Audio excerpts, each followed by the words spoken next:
अरे विद्यार्थियों नमस्कार। CET senior secondary level exam 2024 देने वाले स्पेशली हमारे राजस्थान के स्टूडेंट्स का मेरी तरफ से प्यार भरा नमस्कार। साथियों अपनी आज की इस क्लास में हम आप लोगों के लिए हिंदी सब्जेक्ट के 20 क्वेश्चंस का very most important practice set अपनी आज की इस क्लास में लेकर के आए हैं। हिंदी के ये 20 वेरी मोस्ट इंपॉर्टेंट क्वेश्चंस हैं जो कि मैंने स्पेशली आप लोगों के लिए तैयार किए हैं। हिंदी के व्याकरण पोर्शन के ये क्वेश्चंस हैं जो कि आपसे आपके CET senior secondary level exam में हिंदी सब्जेक्ट से बिल्कुल इसी तरह के क्वेश्चंस आपसे एग्जाम में पूछे जाने वाले हैं। आपको क्या करना है, आपको सभी क्वेश्चंस का आंसर आप हमें कमेंट करके भेज सकते हैं कि आपने इसका सही आंसर जो है वो क्या लगाया है।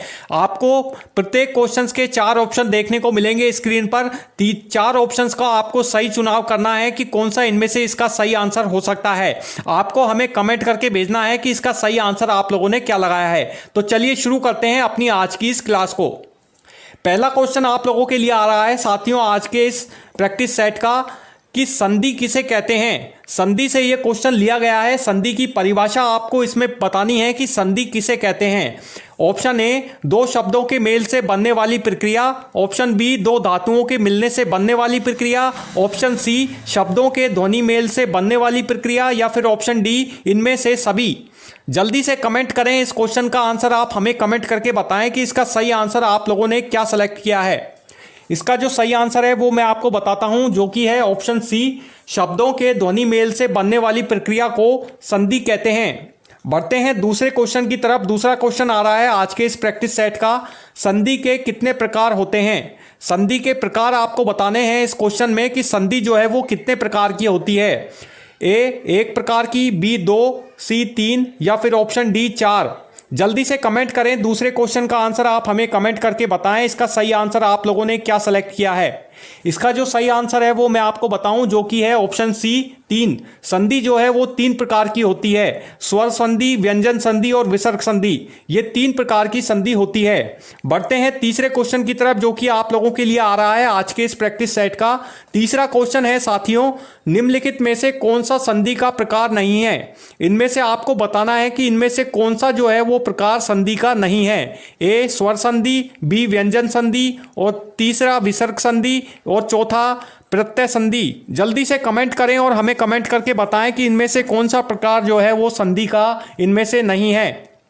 इसका जो सही आंसर है वो मैं आपको बताता हूं ऑप्शन डी। ऑप्शन डी जो है प्रत्यय संधि वो इसका प्रकार नहीं है। हिंदी में जो संधि होती है वो 3 प्रकार की होती है, स्वर संधि, व्यंजन संधि और विसर्ग संधि। इसके अलावा स्वर संधि में भी कुल 5 संधियां होती हैं जो कि इसमें आप लोगों के लिए दर्शाई गई हैं। बढ़ते हैं चौथे क्वेश्चन की तरफ जो कि आप लोगों के लिए आ रहा है आज का ये चौथा क्वेश्चन है आज के इस प्रैक्टिस सेट का। देव धन इंद्र का सही संधि विच्छेद क्या है। आपको बताना है कि देव धन जो इंद्र है इसका सही संधि विच्छेद आपको इसमें सेलेक्ट करना है। इसका जो सही संधि विच्छेद है देव धन इंद्र का वो इनमें से क्या होगा।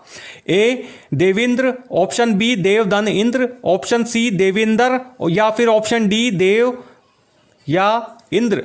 जल्दी से कमेंट करें और हमें कमेंट करके बताएं चौथे क्वेश्चन का आंसर आप लोगों ने इनमें से क्या सेलेक्ट किया है। चौथे क्वेश्चन का आंसर है ऑप्शन बी देव धन इंद्र। देव धन इंद्र का सही संधि विच्छेद होगा देव धन इंद्र। बढ़ते हैं 5वें क्वेश्चन की तरफ जो कि आप लोगों के लिए आ रहा है आज का 5वां क्वेश्चन आज की इस क्लास का। राजधन ऋषि का सही संधि विच्छेद क्या है। इनमें से आपको बताना है कि राजधन जो ऋषि है उसका सही संधि विच्छेद इनमें से क्या होगा। ए राजऋषि, ऑप्शन बी राजरी, या ऑप्शन सी राजा धन ऋषि, या फिर ऑप्शन डी राजधन ऋषि। जल्दी से कमेंट करें इसका आंसर हम आपको बताएं कि 5वें क्वेश्चन का आंसर आप लोगों ने क्या लगाया है। इसका जो सही आंसर है वो मैं आपको बताता हूं ऑप्शन ए राजऋषि। राजऋषि इसका जो है वो सही आंसर है। राजधन ऋषि का जो संधि विच्छेद होगा वो होगा राजऋषि। बढ़ते हैं छठे क्वेश्चन की तरफ जो कि आप लोगों के लिए आ रहा है आज के इस प्रैक्टिस सेट का। छठा क्वेश्चन है पितामह का सही समास विच्छेद क्या है। आपको पितामह शब्द में समास का विच्छेद करके बताना है कि इसका सही समास का विच्छेद क्या होगा। ए पिता धन मह, बी पिता धन अमह, ऑप्शन सी पिता धन महा, या ऑप्शन डी पिता धन बड़े। जल्दी से कमेंट करें। छठे क्वेश्चन का आंसर आप हमें कमेंट करके बताएं इसका सही आंसर आप लोगों ने क्या बनाया है। इसका जो सही आंसर है वो है ऑप्शन ए पिता धन मह।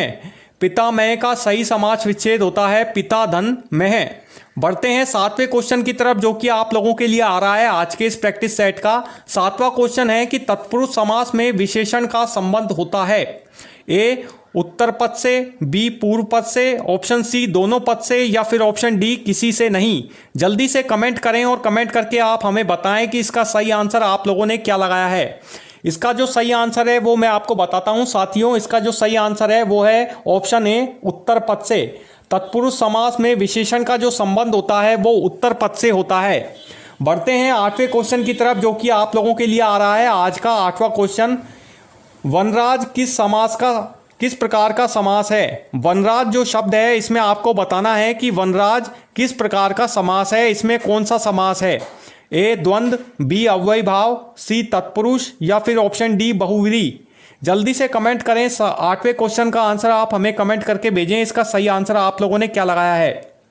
देखिए वनराज का जो सही समास होगा वो होगा ऑप्शन सी तत्पुरुष समास। वनराज में तत्पुरुष समास है। वनराज में अगर इसका हम समास विग्रह करें तो होगा वन में राज, यानी कि तत्पुरुष समास संबंध तत्पुरुष समास इसमें होगा। संबंध यानी कि का के की, अपादान यानी कि से पृथक होने के अर्थ में, तो इसमें संबंध तत्पुरुष समास है। बढ़ते हैं 9वें क्वेश्चन की तरफ, जो कि आप लोगों के लिए आ रहा है साथियों आज के इस क्लास का। 9वां क्वेश्चन है द्विगु समास में किसका योग होता है। द्विगु समास में किसका योग होता है यह आपको बताना है 9वें क्वेश्चन में। ए दो संख्याओं का, बी दो संज्ञाओं का, ऑप्शन सी संख्यावाचक और संज्ञा का, या फिर ऑप्शन डी किसी का नहीं। जल्दी से कमेंट करें। 9वें क्वेश्चन का आंसर आप हमें बताएं कमेंट करके इसका सही आंसर आप लोगों ने क्या टिक किया है। द्विगु समास में जो योग होता है वो होता है ऑप्शन सी, इसका सही आंसर है संख्यावाचक और संज्ञा का। द्विगु जो समास होता है वो संख्यावाचक होता है। इसका पहला पद जो है वो संख्यावाची होता है और दूसरा शब्द जो होता है वो संज्ञावाचक होता है। यानी कि द्विगु समास में संख्यावाचक और संज्ञावाचक का योग होता है। बढ़ते हैं अगले क्वेश्चन की तरफ, जो कि आप लोगों के लिए आ रहा है 10वां क्वेश्चन आज के इस प्रैक्टिस सेट का। निम्नलिखित में से कौन सा उपसर्ग है। इनमें से आपको उपसर्ग का चयन करना है कि इनमें से कौन सा उपसर्ग है। ए प्रय, बी कर्म, सी फल, या फिर ऑप्शन डी विद्या। जल्दी से कमेंट करें। 10वें क्वेश्चन का आंसर आप हमें कमेंट करके भेजें। इसका सही आंसर क्या होगा। इसका सही आंसर है ऑप्शन ए प्रय। प्रय जो है वो एक प्रकार का उपसर्ग है। बढ़ते हैं अगले क्वेश्चन की तरफ। 11वां क्वेश्चन आप लोगों के लिए आ रहा है आज के इस प्रैक्टिस सेट का। 11वां क्वेश्चन है अनु का अर्थ है। यहाँ पे आपको अनु का अर्थ बताना है कि अनु का अर्थ इनमें से क्या है। ए पहले, बी बाद, सी साथ, या ऑप्शन डी ऊपर। जल्दी से कमेंट करें। 11वें क्वेश्चन का आंसर आप हमें बताएं इसका सही आंसर क्या होगा। 11वें क्वेश्चन का जो सही आंसर है वो मैं आपको बताता हूँ ऑप्शन बी बाद। अनु का मतलब होता है बाद। बढ़ते हैं 12वें क्वेश्चन की तरफ, जो कि आप लोगों के लिए है। 12वां क्वेश्चन है निम्नलिखित में से कौन सा प्रत्यय नहीं है। इनमें से आपको 4 ऑप्शन दिए गए हैं। इन चारों ऑप्शनों का सिलेक्शन करके आपको बताना है कि इनमें से कौन सा जो है वो प्रत्यय नहीं है। ए व्रत, बी तर, सी मैं, या ऑप्शन डी ई। जल्दी से कमेंट करके 12वें क्वेश्चन का आंसर बताएं कि इसका सही आंसर क्या होगा। इसका सही आंसर है ऑप्शन सी में। में जो है वो एक प्रकार का कोई प्रत्यय नहीं है। बढ़ते हैं 13वें क्वेश्चन की तरफ। 13वां क्वेश्चन आप लोगों के लिए आ रहा है साथियों आज का। शिक्षक में कौन सा प्रत्यय लगा है। शिक्षक जो शब्द है इसमें आपको प्रत्यय बताना है कि शिक्षक शब्द में कौन सा प्रत्यय लगा हुआ है। ए, बी के, सी तय, या ऑप्शन डी ना। जल्दी से कमेंट करें। 13वें क्वेश्चन का आंसर बताएं। 13वें क्वेश्चन का सही आंसर क्या होगा। इसका सही आंसर है ऑप्शन बी के। शिक्षक में के प्रत्यय लगा हुआ है। बढ़ते हैं अगले क्वेश्चन की तरफ। 14वां क्वेश्चन आप लोगों के लिए आ रहा है आज के इस प्रैक्टिस सेट का। ग्राम्य में कौन सा प्रत्यय है। आपको बताना है कि ग्राम्य जो शब्द है इसमें कौन सा प्रत्यय लगा हुआ है। प्रत्यय का चुनाव करना है। ए, बी, ई, सी मैं, या ऑप्शन डी या। जल्दी से कमेंट करें। 14वें क्वेश्चन का आंसर बताएं इसका सही आंसर क्या होगा। इसका जो सही आंसर है वो है ऑप्शन सी मैं। ग्राम्य में मय प्रत्यय है। बढ़ते हैं अगले क्वेश्चन की तरफ। 15वां क्वेश्चन आप लोगों के लिए आ रहा है आज के इस प्रैक्टिस सेट का। आनंद का पर्यायवाची शब्द आपको बताना है कि आनंद शब्द का पर्यायवाची इनमें से क्या होगा। ए सुख, बी शांति, सी प्रसन्नता, या फिर ऑप्शन डी स्नेह। जल्दी से कमेंट करें 15वें क्वेश्चन का आंसर आप हमें कमेंट करके भेजें। इसका सही आंसर आप लोगों ने क्या लगाया है? इसका सही आंसर मैं आपको बताता हूं। इसका सही आंसर है ऑप्शन सी, प्रसन्नता। आनंद का जो पर्यायवाची होता है वो होता है प्रसन्नता। आनंद का मतलब होता है उल्लास, खुशी। प्रसन्नता का मतलब भी खुशी होता है, तो इसका पर्यायवाची जो है वो हुआ आनंद का हुआ प्रसन्नता। बढ़ेंगे 16वें क्वेश्चन की तरफ। 16वां क्वेश्चन आप लोगों के लिए आ रहा है, वीर का पर्यायवाची शब्द क्या है? वीर एक शब्द दिया गया है, आपको बताना है कि इनमें से वीर का पर्यायवाची शब्द क्या होगा। ए साहसी, बी दुर्जन, सी कपटी या ऑप्शन डी भयभीत। जल्दी से कमेंट करके बताएं इसका सही आंसर क्या होगा। इसका सही आंसर है ऑप्शन ए, साहसी। वीर का जो पर्यायवाची होता है वो होता है साहसी। बढ़ते हैं 17वें क्वेश्चन की तरफ। 17वां क्वेश्चन है आप लोगों के लिए, धनवान का विलोम शब्द आपको बताना है कि धनवान शब्द का विलोम शब्द इनमें से क्या होगा। ए निर्धन, बी गरीब, सी किचन या ऑप्शन डी अपार। जल्दी से कमेंट करें, 17वें क्वेश्चन का आंसर बताएं। 17वें क्वेश्चन का आंसर क्या होगा? धनवान का जो विलोम होता है वो होता है निर्धन। धनवान का मतलब होता है धनी और निर्धन का मतलब होता है गरीब। बढ़ते हैं 18वें क्वेश्चन की तरफ, जो कि आप लोगों के लिए आ रहा है आज की इस क्लास का। 18वां क्वेश्चन है साथियों, सूर्य का विलोम शब्द है। आपको बताना है कि सूर्य शब्द का विलोम इनमें से क्या होगा। ए ग्रह, बी रात्रि, सी तारा या ऑप्शन डी चंद्र। जल्दी से कमेंट करें, 18वें क्वेश्चन का आंसर आप हमें भेजें कमेंट करके। इसका सही आंसर आप लोगों ने क्या लगाया है? इसका सही आंसर है ऑप्शन डी चंद्र। सूर्य का जो विलोम होता है वो होता है चंद्र।